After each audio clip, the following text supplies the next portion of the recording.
सगळ्यांचं स्वागत करतो आजच्या मीटिंगमध्ये. मागच्या वेळेपासून आपण दर महिन्याची मीटिंग फिजिकल घेण्याचा निर्णय घेऊन मागच्या महिन्यात आपण एक फिजिकल मीटिंग केली. पण यावेळी परत काही रिस्ट्रिक्शन येण्याची शक्यता आहे, जमावबंदी आहे. लोकांचा अजून कॉन्फिडन्स लेव्हल तेवढी आलेली नाही. त्यामुळे परत आपण Zoomवर शिफ्ट झालोय. मला वाटतं अजून एक 2-3 महिने तरी आपण आता पुढे Zoomवरच कंटिन्यू करू असं वाटतंय. आजचा विषय हा सगळ्यांना माहिती आहे, कारण 2-3 मीटिंग्समध्ये आपण याच्यावर चर्चा करतोय, की ह्या महाराष्ट्र प्रदेशामध्ये ज्या तयार केलेल्या 8 कमिटीज आहेत आणि ज्याचा आपण एक व्हाईट पेपर महाराष्ट्र स्टेटला किंवा सेंट्रलला सबमिट करणार आहोत. त्या कमिटींवर आपण एक पुढचे 8ही महिने एक वेगवेगळे कार्यक्रम म्हणजे एक-एक विषय घेऊन त्याच्यावर आपल्या अडचणी, सजेशन्स, मॉडिफिकेशन्स काय एक्स्पेक्टेड आहे किंवा आउटरेट पॉलिसीमध्ये काही चेंज हवा असेल तर सुचवण्याची योग्य संधी आहे. कारण आपली महाराष्ट्र स्टेटची कमिटी त्याच्यावर ऑलरेडी काम करतीये आणि अशा सजेशन्स वेलकम आहेत सगळ्यांच्या.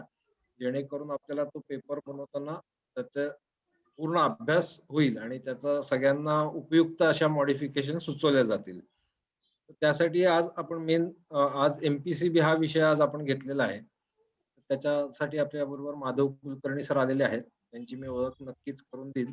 आधी आपण नेहमीच्या फॉर्मॅटमध्ये जे प्रेझेंटेशन आहे, मंथली प्रेझेंटेशन, मेंबर प्रेझेंटेशन बघूया आणि मग ते झालं की मग आपण पुढच्या कार्यक्रमाला सुरुवात करूया. मी विशालला विनंती करतो की मेंबर प्रेझेंटेशन आपण सुरू करू. मी स्क्रीन शेअर करतो.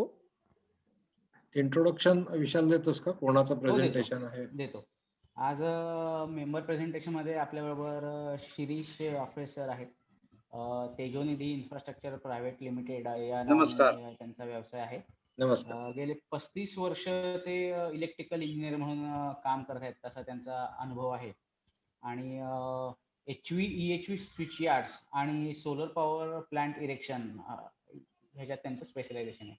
आता मी शिरीष आफळे सरांना विनंती करतो त्यांनी आपलं प्रेझेंटेशन सुरू करावं. शिरीष आफळे सर. नमस्कार.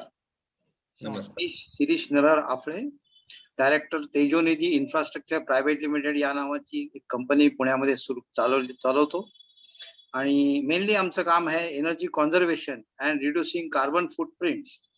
याचा एक भाग म्हणजे आम्ही सोलार पॉवर प्लांट्सचं इरेक्शन, टेस्टिंग आणि कमिशनिंग करतो. इतर आमचे व्यवसाय ग्रीन बिल्डिंग चे सर्टिफिकेशन आहे किंवा कार्बन कन्झर्वेशन ऑफ एनर्जी आहे, हे इतर व्यवसाय आहेत. पण मेन त्याचा भाग आहे की रूफटॉप आणि ground mounted solar power plants हे पुढे जात करताय. हो, पुढे करतो. Next slide. करतो. मला करता येईल का? नाही करता येणार? मी केलंय पुढे. हा ठीक आहे. तुम्ही सांगा त्याला नेक्स्ट तुम्ही स्लाइड सांगा, मी करतो. राईट ठीक आहे.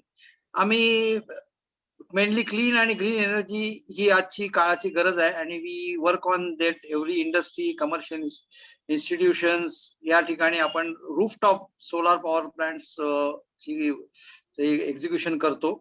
आणि शिवाय जर मोठे इंडस्ट्रीज साठी आम्ही ground mounted solar power plants की जे वेगळ्या ठिकाणी असतील आणि तिथून पॉवर आपण त्या कंपनीला फीड करू शकतो, अशा पद्धतीचेही काम करतो. आणि आमच्या 2 पद्धतीने काम चालतं. एक कॅपेक्स आणि as well as one is opex. Capex मॉडेलमध्ये संस्था ही स्वतःचा खर्चाने लावते, त्यासाठी त्यांना डेप्रिसिएशन वगैरे मिळतं. पण बऱ्याचदा ही सोलार मधली इन्व्हेस्टमेंट ही जास्त समजली जाते अजूनही, आणि त्यामुळे आम्ही हे ओपेक्स मॉडेलही आहे. We are channel partner for one US based company infinity global, आणि they are funding agency and AMC asset management company, and along with that we offer opex model also. म्हणजे या ठिकाणी टोटल इन्व्हेस्टमेंट ही ते investor करतो. आणि नेहमीप्रमाणे जसं आपण डिस्कॉम बरोबर मीटरनी पॉवर घेतो, तशी आमच्याकडूनही तुम्ही मीटरनी पॉवर घेता 15 किंवा 20 वर्षाच्या पॉवर परचेस अग्रीमेंटनी. And our tariff is very much less than discom. So company is in win-win situation की त्यांना इन्व्हेस्टमेंटही लागत नाही आणि पॉवरही स्वस्त मिळते. It is clean and green power. याच्यामध्ये आम्ही टॅरिफ आमचा बराचसा डिस्कॉम पेक्षा आणि कमी असतो. नेक्स्ट. ते एक लॅग आहे थोडासा. हा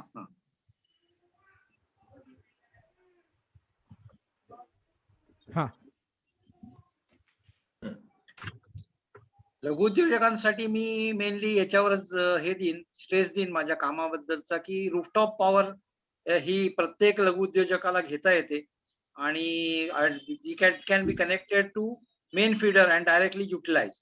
सोलार पॉवर ही नेहमी पहिले युटिलाइज होते आणि उरलेली शॉर्टेज असेल ती आपण डिस्कॉम कडनं घेतो. त्यामुळे you get proper good saving and clean energy for 25 years. Net meter mechanism असल्यामुळे काय होतं की सुट्टीची जी पॉवर आहे ती gets exported and you get credit for that also. That means your reduce energy हे units in that is also possible with net metering. आणि net metering is allowed up to 1 megawatt. So सगळे लघुउद्योजक सगळ्या industries हे याचा फायदा घेऊ शकतात. नेक्स्ट.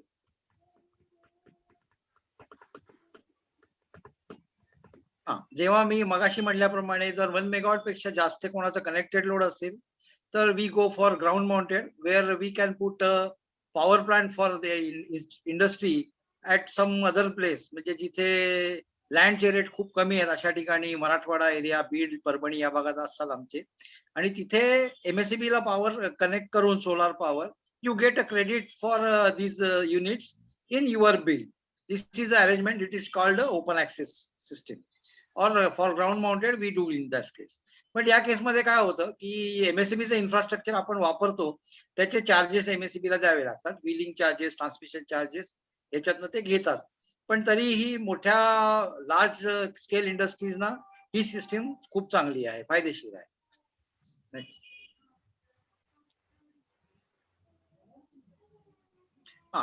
कॅपेक्स मॉडेल आणि ओपेक्स मॉडेल यात जे मी सांगितलं, कॅपेक्स मॉडेल मध्ये जर आपण इन्व्हेस्ट केलं तर you get AD benefits and 2.5 years मध्ये तुमचे हे तुम्हाला 100% डेप्रिसिएशन मिळतं आणि तुमचा ROI सोलारच्या पण 1-2-2.5 वर्षात निघतो. म्हणजे 4 to 5 years your investment is zero and you get 20 years free power. आणि ओपेक्स मॉडेल मध्ये we totally 100% invest and execute the power plant and put our meter. आणि त्या मीटर प्रमाणे आम्ही मंथली बिल घेतो. तुमच्याशी long term power purchase agreement करतो. त्यासाठी एक 5 ते 6 महिन्याच्या इलेक्ट्रिसिटी बिल एवढी बँक गॅरंटी इन्व्हेस्टर डिमांड करतो. पण मग ते it is revolving. Every year is revolve and 15 ते 20 वर्ष तुम्ही पॉवर वापरू शकता. नेक्स्ट.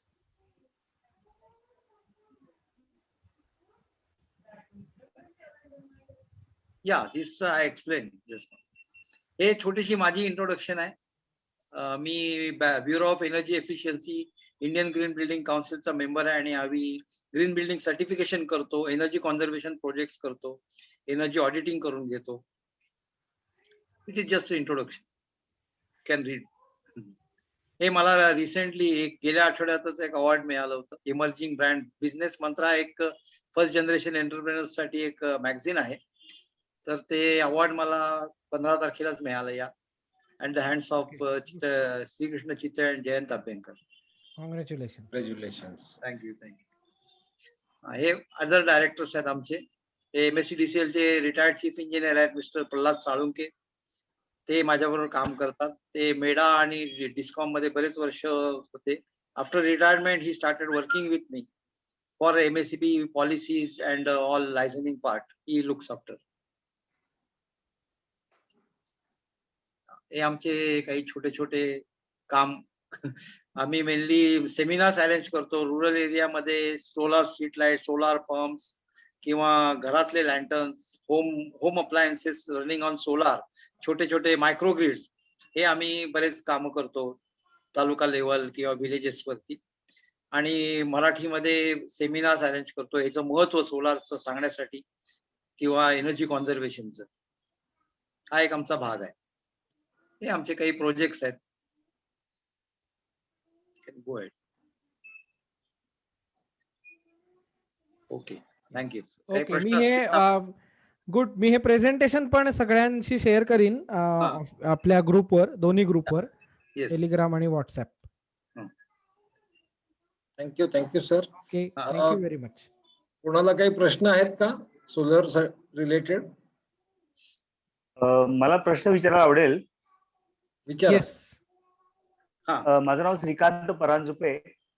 मी एनर्जी सेव्हिंग इलेक्ट्रिकल फॅन बनवतो. तर हा. माझ्याकडे सोलरवर चालणारे सिलिंग फॅन आणि बाकी फॅन्स आहेत. हा हा तर मी जर तुम्हाला येऊन माझे प्रेझेंटेशन दिलं, प्रॉडक्ट प्रेझेंटेशन, हा तर तुम्हाला इंटरेस्ट राहील का आमच्याशी हा. डील करण्यामध्ये? हा हा आम्ही जे होम अप्लायन्सेस हे देतो, करेक्ट सिस्टीम करेक्ट. देतो, एक अलॉंग विथ सोलार बॅटरी आणि एक ट्यूब आणि एक फॅन, हे असं एक आम्ही पॅकेज हा. तयार केलंय विलेज साठी. तर त्याच्यामध्ये आपण इन्कॉर्पोरेट करूया. सर मी तुमच्या उद्या नंतर तुम्हाला मी अपॉइंटमेंट घेऊन येऊन भेटीन तुम्हाला, हो हो. आणि मी आमचं प्रेझेंटेशन देतो तुम्हाला. आम्ही बऱ्याच लोकांना देतो सिलिंग फॅन, अच्छा. आणि हा सोलर सिलिंग फॅन, आणखीन म्हणजे एसी वर डीसी आहेत चालणारे ना? Ceiling fan. डीसी हो आहेत ना ते? डीसी आहे. हा हा बरोबर. आमच्याकडे येस येस, डीसी आपल्याला डीसी त्यासाठी पण, डीसीच हवे असतात. बरोबर, युअर राईट. हा डीसी पण आहे, एसी पण आहे, आणि एसी डीसी पण आहे माझ्याकडे. ओके. तर मी त्याची माहिती येऊन तुम्हाला देईन. मी म्हणजे एजन्सी डीसी फॅन आहेत. असतील तर खूप चांगले. या हो आहेत सर, आहेत सर. राईट. 28 वॅट आणि 32 वॅटचे आहेत फॅन माझ्याकडे. मी येऊन भेटतो तुम्हाला त्याबद्दल. ओके. थँक्यू सर, मला एक थँक्यू. प्रश्न होता की नेट मीटरिंग बद्दल आता काही कन्फ्युजन्स चाललेत असं मी ऐकलं. हा net MSEB metering net metering net मीटरमुळे त्यांचा MSEBचा तोटा होतोय, की हा. सध्या काय होतंय, म्हणजे जितके युनिट्स आपण एक्सपोर्ट केले त्याचं ते क्रेडिट देतात. दॅट हो. Means they are paying us at the rate same what we are paying. त्यामुळे म्हणजे आम्ही 8 रुपयांनी जर आपण खरेदी करत असू तर त्यांनी आपल्याला 8 रुपयांनी पैसे परत देतात, असं झालं. हो. When they are giving credit. तर त्यांचा लॉस साठी ते काय म्हणतायत, की आम्ही तुमच्याकडनं जे घेऊ सोलार, ते आम्ही तुम्हाला एपीपीसी म्हणजे आमचा एक त्यांचा एक स्टँडर्ड खरेदीचा वीज खरेदीचा हे आहे, फॉर्मॅट आहे. 3 रुपये 15 पैशांनी ते सोलार खरेदी करतात. त्या हो. रेटने आम्ही खरेदी करू, म्हणजे ग्रॉस मीटरिंग करणार. हो. म्हणजे दिलेल्या पैशात त्याच रेटमध्ये आम्ही तुम्हाला देणार. देणार पण नाही. याच्यावरनं आम्ही वाद घालतोय, आणि ओके. आम्ही एक प्रेझेंटेशन नितीन गडकरीजींना आणि आर.के. सिंग त्यांना पण दिलंय. गडकरीजींनी आता आर.के. सिंग जे पॉवर मिनिस्टर आहेत त्यांना पत्र पण लिहिलेलं आहे, आणि हा रिझॉल्व्ह होईल. कारण मग नाहीतर हे सोलार इंडस्ट्री किल होईल. कारण सध्या हे पेबॅक नाहीतर lucrative आहे. डबल होईल ना त्यांनी. हं? अदरवाईज पेबॅक पिरियड डबल होईल डायरेक्ट. Almost yes. सध्या एक ल्युक्रेटिव्ह आहे, की आपण जेवढं एक्सपोर्ट करू तेवढं आपल्याला क्रेडिट मिळतं. क्रेडिट हा फार मिळतं. चांगला पॉइंट आहे रूफटॉप मध्ये. त्यामुळे अदरवाईज बरेच एवढ्या इंडस्ट्री आता जात इन्व्हेस्टमेंटला, आहेत. कारण अदरवाईज एवढ्या इन्व्हेस्टमेंट करून रेट फार निम्मा मिळाला तर काही बेनिफिट होणार नाही. नाही हो ना, 3 रुपये 15 पैसे म्हणजे काहीच नाही. आणि परत ते बदलत राहतील, काय मनाला लागेल ते. मनाला लागेल तसं. पण त्याच्यावर अजून चालू आहे विचार मंथन. 31 मार्च पर्यंत करणार होते. पण युनिटला आपण युनिट स्ट्रॉंगली आम्ही दिलं तर ठेवतोय. कसं, युनिटला युनिट दिलं तर अश्युरन्स आहे ना आपल्याला. हा. मग तुम्ही रेट काही ठेवा, मग 50 रुपयांनी वीज विका, पण आम्हाला युनिटला युनिट द्या. युनिट खूप चांगला आहे. बरोबर कारण आहे. आता नाही तर ते काय होईल, 10 रुपयाला युनिट रेट करतील, पण इथे मात्र 2च रुपये म्हणतील, म्हणजे आणखीन प्रॉब्लेम. सध्या एमएसएबीची चालबाजी तीच चाललेली आहे. आणि आमचा सगळ्यांचाच ग्रॉस मीटरिंगला विरोध आहे. अजून कोणाला काही प्रश्न असतील तर आपण घेऊया.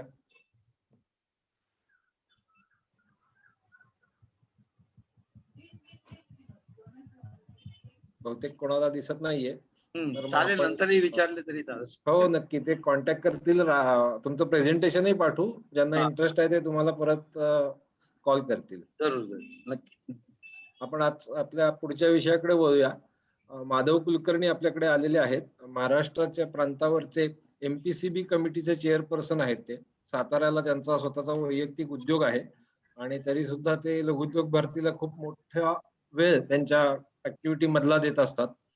तर आज ते आपल्याबद्दल MPCB बद्दल ते आपल्याला माहिती देणार आहेत, आणि आपल्याला जर काही शंका असतील तर आपण नक्की त्यांना विचारूया. तर माधवजींना मी विनंती करतो की त्यांनी त्यांचं वक्तव्य सुरू करावं. अनम्यूट करा फक्त तुम्हाला.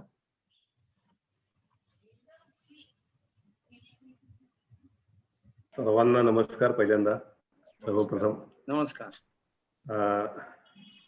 आपल्याला सगळ्यांना माहिती आहे, आपल्याकडे लघुउद्योग भारतीनं 8 वेगवेगळ्या विषयांमध्ये प्रत्येक जिल्ह्याचं रिप्रेझेंटेशन असेल, प्रत्येक विभागाचं रिप्रेझेंटेशन असेल, अशा कमिट्या 8 तयार केल्या.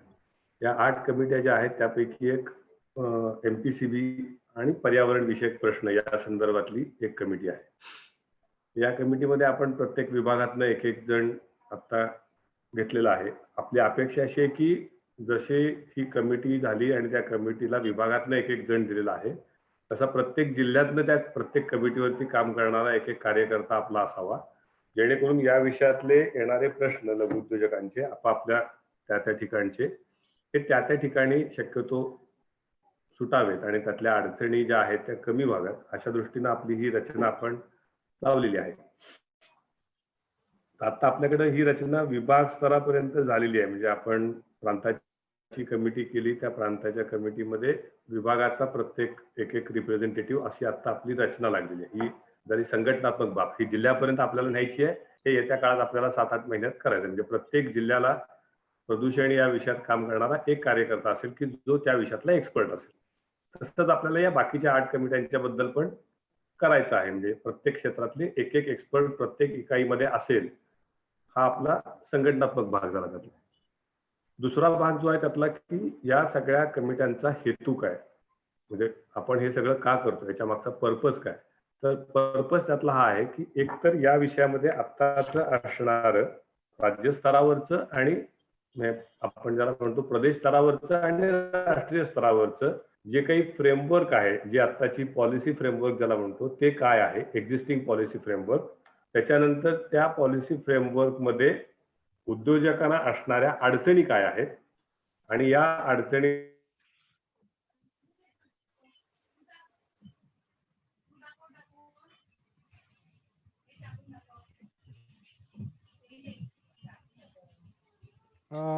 त्यांच्याकडून बहुतेक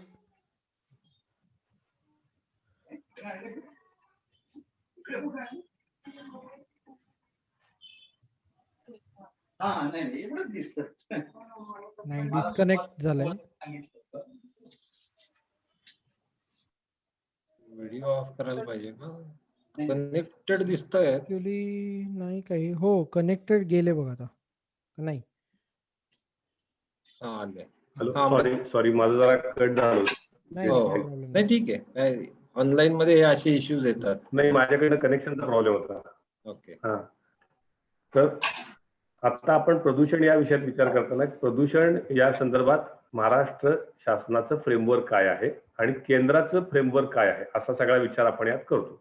तर केंद्राचा जो ह्याच्या संदर्भातले सगळे लॉज किंवा ऍक्ट किंवा रेग्युलेशन्स जी आहेत ती ले डाऊन करण्याचा अधिकार हा केंद्राचा आहे. हा सगळा अधिकार जो आहे तो 3 महत्वाचे कायदे आहेत. Air prevention and control of pollution, water prevention and control of pollution, environmental protection act, हे 3 महत्वाचे कायदे आहेत. या कायद्यांच्या अन्वये केंद्र सरकारला या संदर्भातले अधिकार प्राप्त होतात.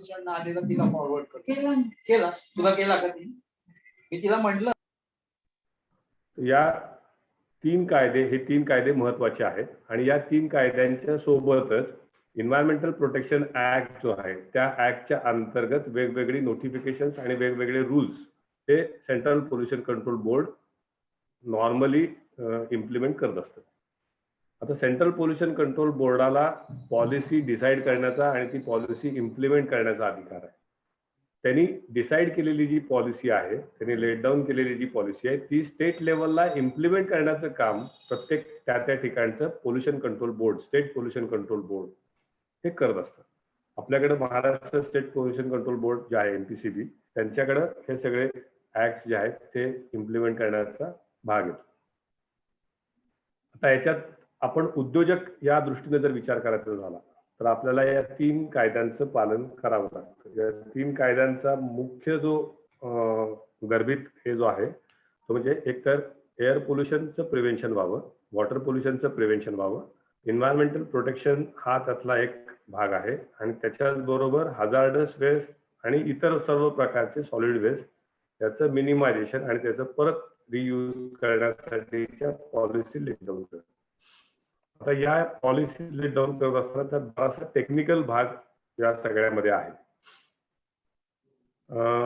हे उद्योजकांनी करत असताना उद्योजकांना सगळ्यात पहिल्यांदा त्यांचा ते जो कोणता व्यवसाय करणार आहेत, जो काही उत्पादन करणार आहेत, जे काही तुमची ऍक्टिव्हिटी असणार आहे त्या ऍक्टिव्हिटीसाठी लागणारी कन्सेंट घ्यावी लागते. कन्सेंट म्हणजे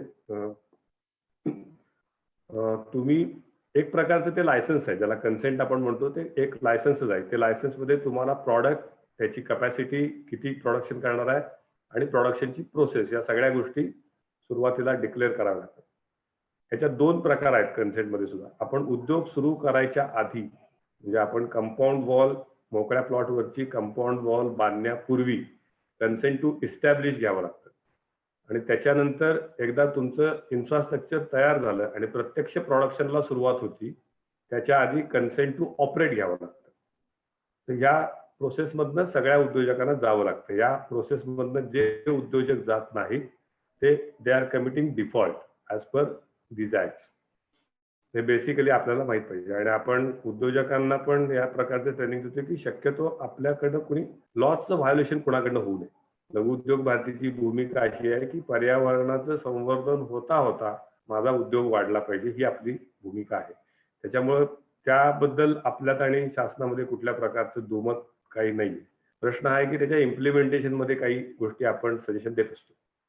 तर हा झाला कन्सेंटचा भाग आणि त्याचबरोबर एन्व्हायरमेंटल प्रोटेक्शन ऍक्ट जो आहे त्या ऍक्ट प्रमाणे EIA नोटिफिकेशन म्हणून 2005 साली सेंट्रल गव्हर्नमेंटनं स्पेसिफाय केलेली एक लिस्ट आहे. त्या स्पेसिफाय केलेल्या लिस्ट मधले जे उद्योग आहेत त्यांनी एन्व्हायरमेंटल इम्पॅक्ट असेसमेंट हे घ्यावं लागतं.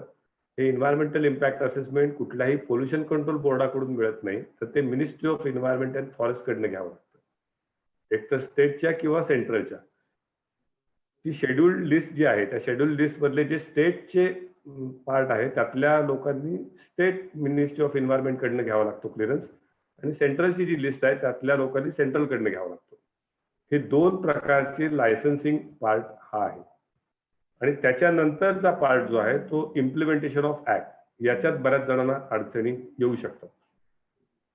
म्हणजे मग प्रदूषण होतंय का, प्रदूषण होत असेल तर पोल्युशन कंट्रोल बोर्डाच्या अधिकाऱ्यांना काय अधिकार आहेत, ते काय काय करू शकतात, त्याच्यावरती उद्योजकांचे राईट्स काय, या संदर्भात आपण बऱ्याचशा गोष्टी या सगळ्याचा एकत्रित विचार आपली ही कमिटी करते. आता सध्या आणखीन एक या गेल्या 10 वर्षात आणखीन एक विषय असा आलेला आहे की ज्युडिडिक्शन ज्याला आपण म्हणतो ज्युडिशरी, त्या ज्युडिशरीमध्ये नॅशनल ग्रीन ट्रायब्युनल नावाचं एक ट्रायब्युनल सेंट्रल गव्हर्नमेंटनं या सगळ्या कायद्यांच्या एकूण अंमलबजावणीसाठी अपॉइंट केलेला आहे. त्याला कॉन्स्टिट्युशनल राईट्स आहेत, त्याला ज्युडिशरीचे अधिकार आहेत. नॅशनल ग्रीन ट्रायब्युनल मधला जो काही डिसिजन असतो त्या डिसिजनला चॅलेंज फक्त आयदर हायकोर्टात किंवा सुप्रीम कोर्टात करता येतं. तर त्या नॅशनल ग्रीन ट्रायब्युनल ही एक यातली थर्ड पार्टी. म्हणजे आपल्याकडे जर म्हटलं उद्योगाच्या दृष्टीने 3 महत्वाचे पार्ट झाले, एक state pollution control board, central pollution control board आणि नॅशनल ग्रीन ट्रायब्युनल NGT. या तिघांच्या फ्रेमवर्क मध्ये आपल्याला काम करावं लागतं. आता यातला सगळ्यात पहिला जो कंप्लायन्स आहे तो म्हणजे आपण कन्सेंट घेतलं पाहिजे. दुसरा कंप्लायन्स आहे की कन्सेंट मध्ये ज्या कंडिशन्स आपल्याला दिलेल्या आहेत, कन्सेंट आपल्याला जेव्हा इश्यू करतं पोल्युशन कंट्रोल बोर्ड त्यावेळेला त्या कन्सेंट मध्येच त्यांनी सगळ्या गोष्टी दिलेल्या असतात की तुमच्याकडे जर एअर पोल्युशन असेल तर तुमच्याकडे स्टॅक हाईट काय असली पाहिजे, तुमच्याकडे एअर पोल्युशन कंट्रोलचे डिव्हाइसेस काय असले पाहिजेत, तुमच्याकडे वॉटर पोल्युशन असेल तर तुमचं वॉटरचं कन्झम्पशन काय आहे, तुमच्याकडनं वॉटर मॅनेजमेंट होण्यासाठी जर तुम्ही वॉटर बजेटिंग करताय का, किती इन्फ्लुएन्स जनरेट होतो, या सगळ्या गोष्टी सुरुवातीला आपण डिक्लेअर केलेल्या असल्या पाहिजे आणि त्याच्याप्रमाणे त्या कन्सेंटमध्ये आलेल्या असल्या पाहिजेत. आणि त्या कन्सेंटमध्ये दिलेल्या फिगर्सला जर आपण मॅच करत नसू तर it's a violation of consent. Violation of consent म्हणजे हे consent is under air pollution act, water pollution act आणि एन्व्हायरमेंट प्रोटेक्शन ऍक्ट. या तिन्ही ऍक्टचं आपण व्हायोलेशन करतोय असा थोडासा तो पार्ट होतो. काही गोष्टी आहेत त्याच्यात आपण आता आपण यात एक गोष्ट बघतोय की उद्योजकांचं या संदर्भातलं जे त्यांना या संदर्भातली दृष्टिकोन त्यांचा जो आहे तो एक बदलण्याचा प्रयत्न आपण लघु उद्योग भारती म्हणून करतोय. तो असा की आतापर्यंत मॅक्झिमम ठिकाणी जिथे मी बघितलंय तिथं असं होतं की कोणतरी एखादा त्या शहरामध्ये एजंट असतो, त्याच्याकडे आपण सगळे पेपर्स देतो आणि तो आपल्याला घरी कन्सेंट आणून देतो आणि मग त्या कन्सेंट प्रमाणे आपण काम करत राहतो. नंतर कधीतरी 2-3 वर्षानंतर व्हायोलेशन झालेलं असतं आणि आपल्याला मग क्लोजर नोटीस इथे अमुक तमुक होतं. या गोष्टी होऊ नयेत यासाठी आपला या कमिटीचा उद्देश असा आहे की तुम्ही तुमचा व्यवसाय जो करणार आहात त्याचा पूर्ण अभ्यास करा, कन्सेंटचा फॉर्म स्वतः भरा. तो स्वतः फॉर्म भरत असताना तुम्ही आता जे काही तुमच्या डोक्यात करायचं आहे, जे तुमचे इमिडिएट प्लॅन्स म्हणतो ते आहेत, ते त्या पेपरवरती ऍप्लिकेशन मध्ये घ्या. त्याचं फॉरवर्ड इंटिग्रेशन आणि बॅकवर्ड इंटिग्रेशन काय काय असू शकतं याचा विचार करा. ते प्रॉडक्ट्स आणि त्या प्रोसेसेस सुद्धा तुम्ही कन्सेंटमध्ये टाका, जेणेकरून तुम्हाला फ्युचरमध्ये प्रॉब्लेम्स येणार नाहीत. हे आता आपण उद्योजकांना सांगतोय. आणि मग हे सगळं होत असताना एक कन्सेंट, त्या कन्सेंटच्या वरती असणाऱ्या सगळ्या गोष्टी आहेत. त्या कन्सेंटमध्ये दिलेल्या इतकं पाणी आपण वापरलं नाही तर ऍक्टचं व्हायोलेशन आहे. त्या कन्सेंटमध्ये जितकी सांगितली तेवढी स्टॅक हाईट नसेल तर त्या ऍक्टचं व्हायोलेशन आहे.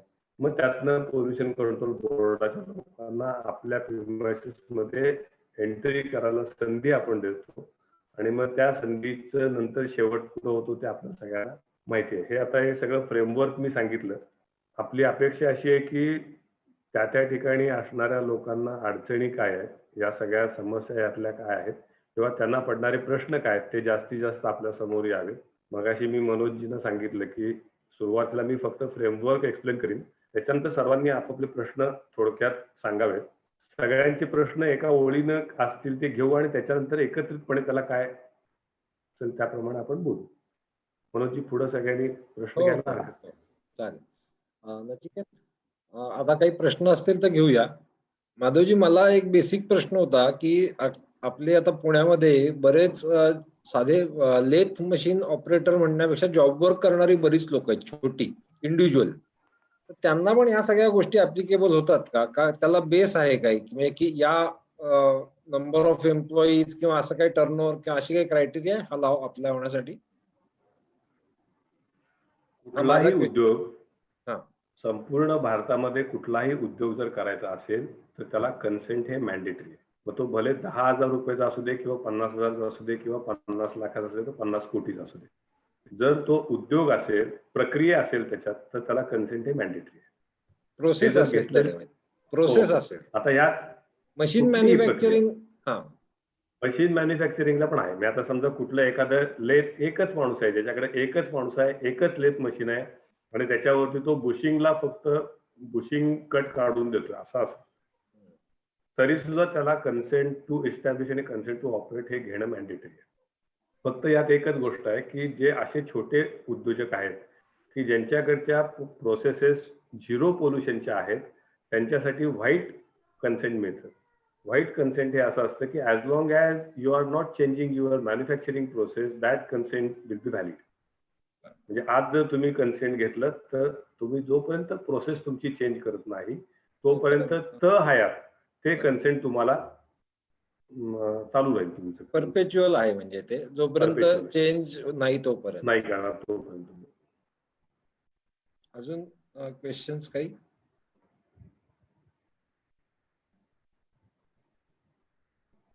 कन्सेंटचे एकूण 3 प्रकार आहेत.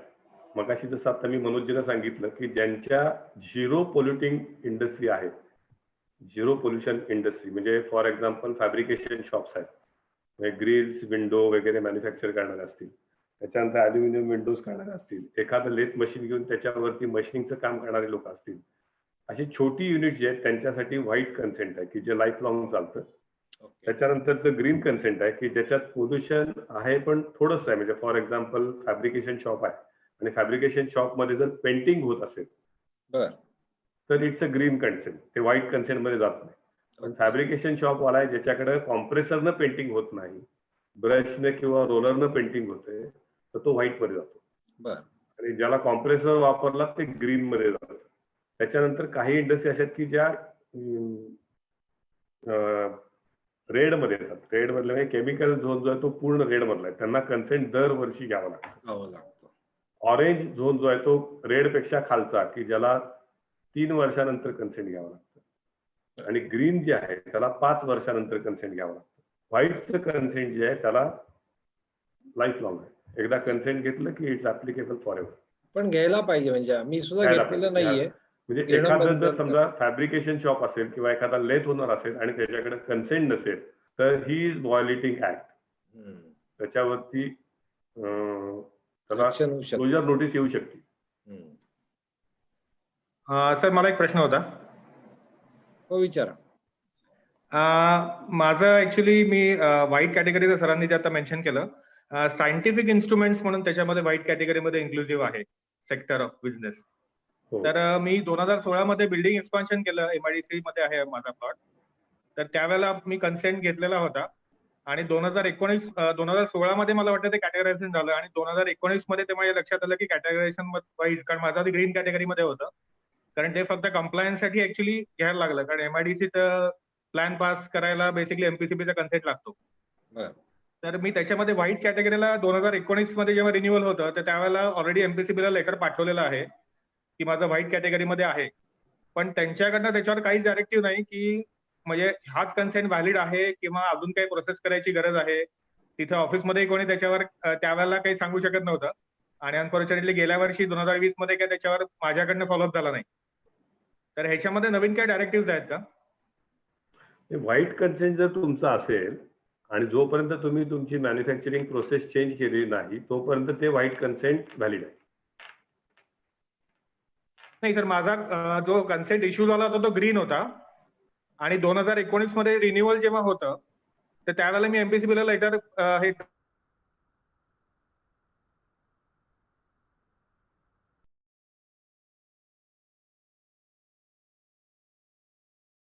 ड्राफ्ट केलेलं होतं की कन्सेंट व्हाईट. घ्यायला पाहिजे. म्हणजे आता अच्छा.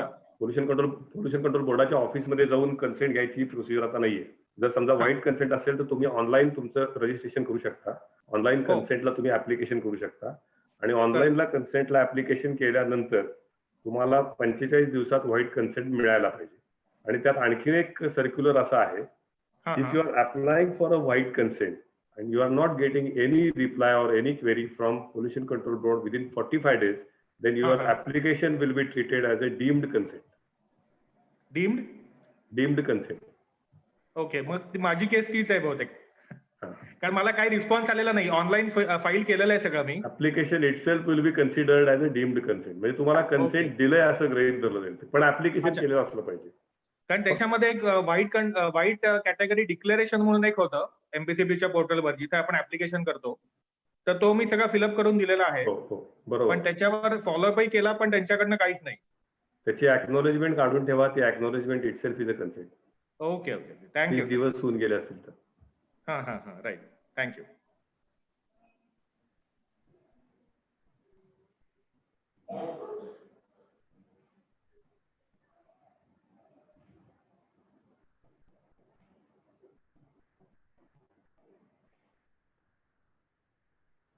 सर, अजून एक त्याच्यातच एक सप्लिमेंटरी, तुम्ही जे म्हटलं ते डीम कन्सेंट आहे हा, तर त्याला काही डॉक्युमेंट अवेलेबल आहे का?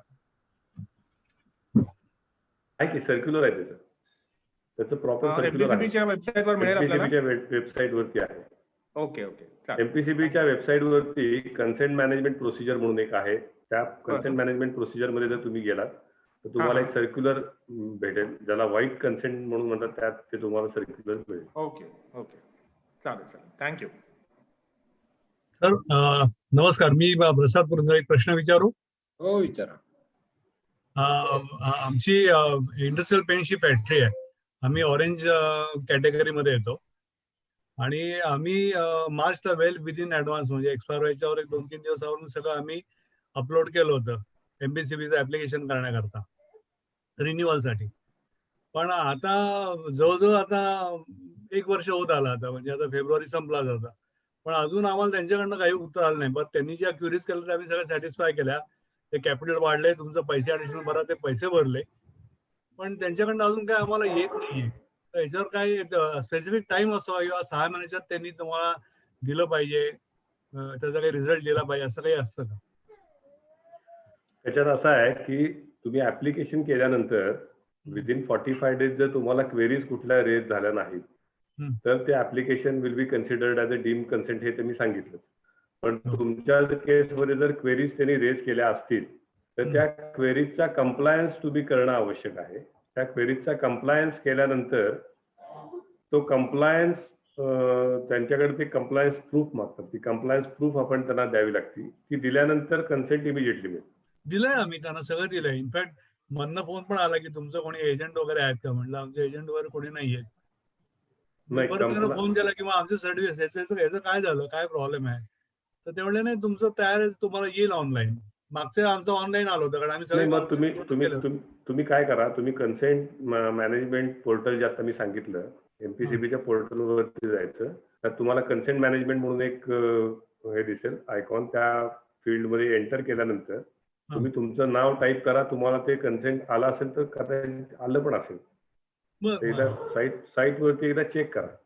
बरं, चालेल चालेल, थँक्यू. पण समजा नसेल तर ते काय, त्याला प्रोसिजर काय असते परत त्यांना कॉन्टॅक्ट करायला? नसेल तर आपण 45 दिवसात जर आपण ऍप्लिकेशन केल्यानंतर जर त्यांच्या क्वेरीज काही नसतील आणि समजा आपल्याला त्या क्वेरीज काही त्यांनी आपल्या ऑफिशियली पाठवल्या नसतील तर काही इश्यू होत नाही. पण त्यांनी क्वेरीज पाठवल्या असतील आणि जर आपल्याकडे कन्सेंट नसेल तर इट्स अ डिफॉल्ट. मग त्याच्यावरती ते डायरेक्टिव्ह वगैरे देऊ शकतात. पण त्याला काहीतरी लिमिट असेल ना काहीतरी, वा तुम्ही हे कंप्लायन्स केला नाही तर तुम्ही आम्हाला याचं उत्तर दिलं पाहिजे किंवा कंप्लायन्स नाहीये. हो, ते करतात. त्याच्याकडे त्याच्यासाठी आता एमपीसीबीकडे असणारी मशिनरी खूप कमी आहे, त्याच्यामुळे बऱ्याच वेळा ते क्वेरीज काढतात आणि कंप्लायन्स झालाय की नाही बघायला त्यांच्याकडे लोक नसतात किंवा काही बऱ्याच हे असतात. पण आपण त्या केसमध्ये मागं लागायचं. आपलं जर ऑरेंज किंवा रेड असेल तर की आम्ही हे अप्लाय केलेलं आहे, या क्वेरीज होत्या त्या क्वेरीजला आम्ही रिस्पॉन्ड केलेला आहे विथ पॉझिटिव्ह मॅनर आणि त्याच्यावरती ही आमची सोल्युशन्स आहेत आणि आमचा कंप्लायन्स पूर्ण झालेला आहे असं आपण त्यांच्याकडे आपलं लेटर देऊन, तो पूर्ण कंप्लायन्स झालाय ह्याची लेटर देऊन, त्याची प्रूफ देऊन, त्याची एक्नॉलेजमेंट आपण आपल्याकडे ठेवली पाहिजे. बरं, ठीक आहे. पण मग ती ऑनलाईनच आपण द्यायची असते का काय त्यांच्या ऑफिसमध्ये जाऊन? ऑनलाईन द्यायची असते किंवा त्यांच्या ऑफिसमध्ये जर डॉक्युमेंट्स असतील तर ऑफिसमध्ये जाऊन एखादा माणूस पाठवून त्याच्यावरती पोच आणू शकतो आपण. ठीक, चालेल, थँक्यू.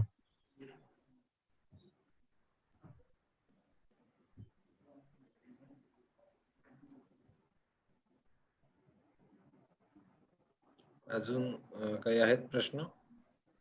मला एक प्रश्न विचारायचा होता. हा, हॅझार्डस वेस्ट विषयी.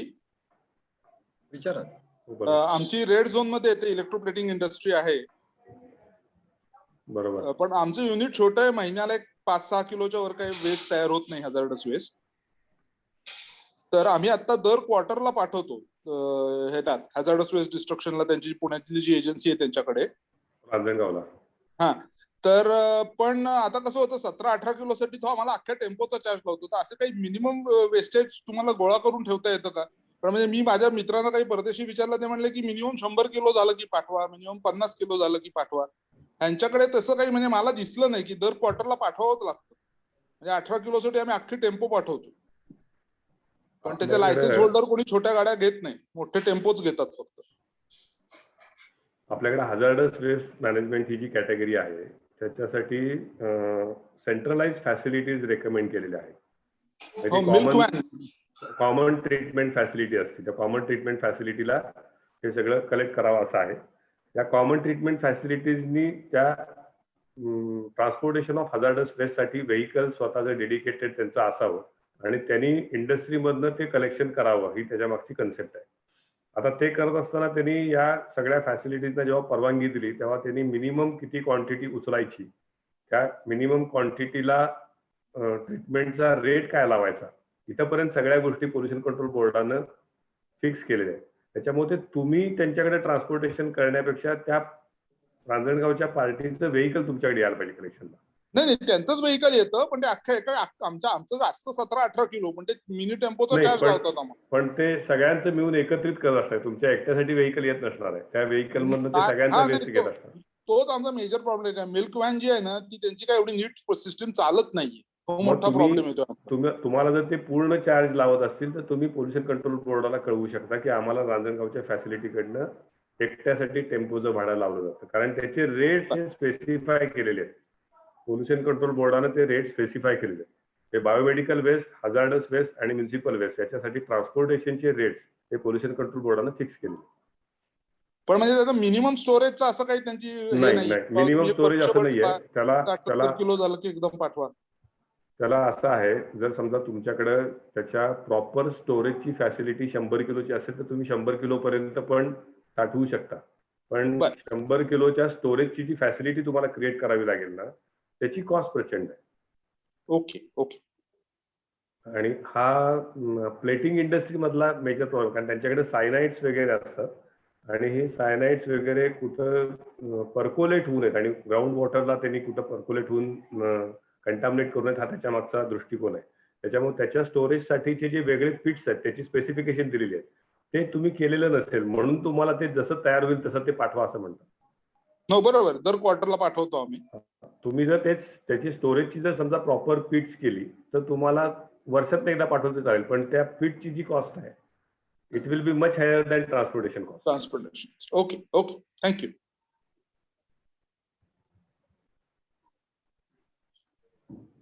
अजून काही प्रश्न?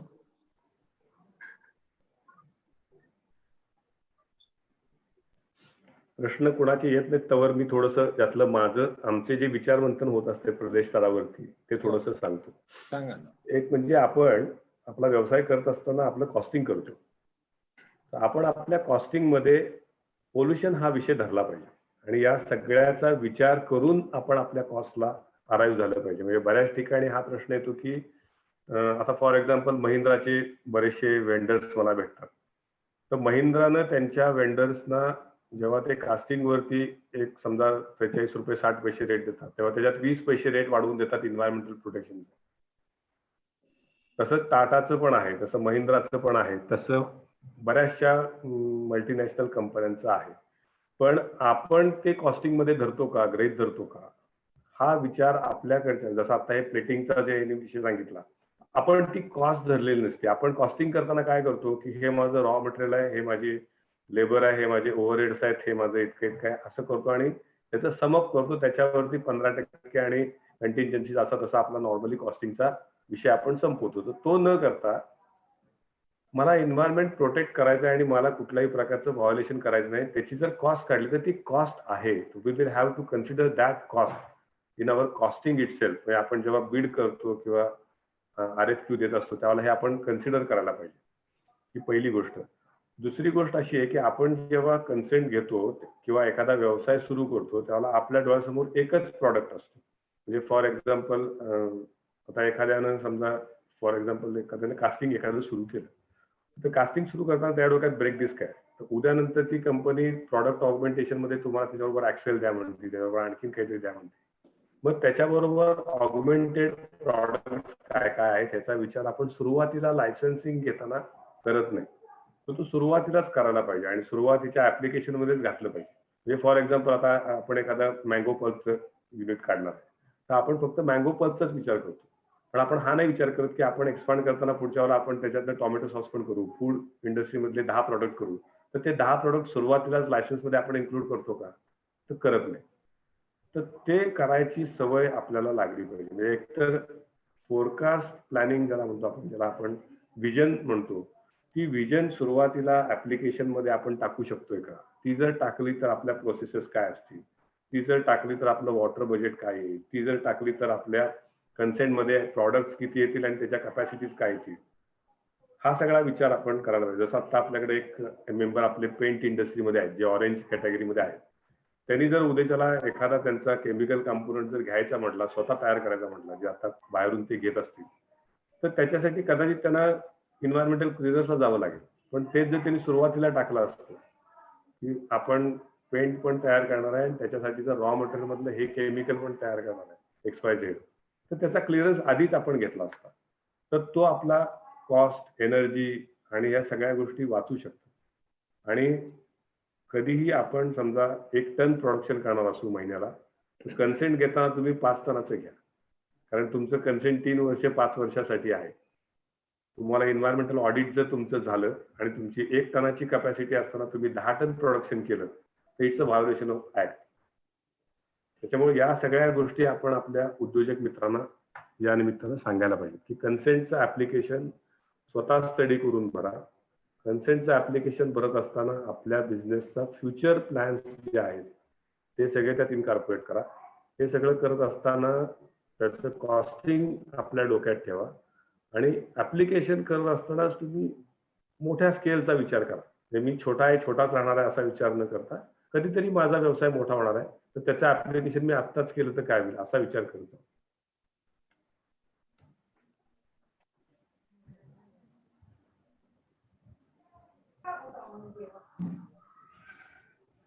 आय थिंक मला वाटतं प्रश्न झाले असावेत सगळ्यांचे, कारण जरा संख्येची उपस्थिती जरा कमी आहे थोडी, अनफॉर्च्युनेटली. 40 आता लोक आपण, अपेक्षित होती, पण समाव बहुतेक आज मॅनेज झालेलं दिसत नाही लोकांना. अजून एक 2 मिनिटं असतील तर आपलं प्रदेश म्हणून काय चाललंय ते सांगतो मी.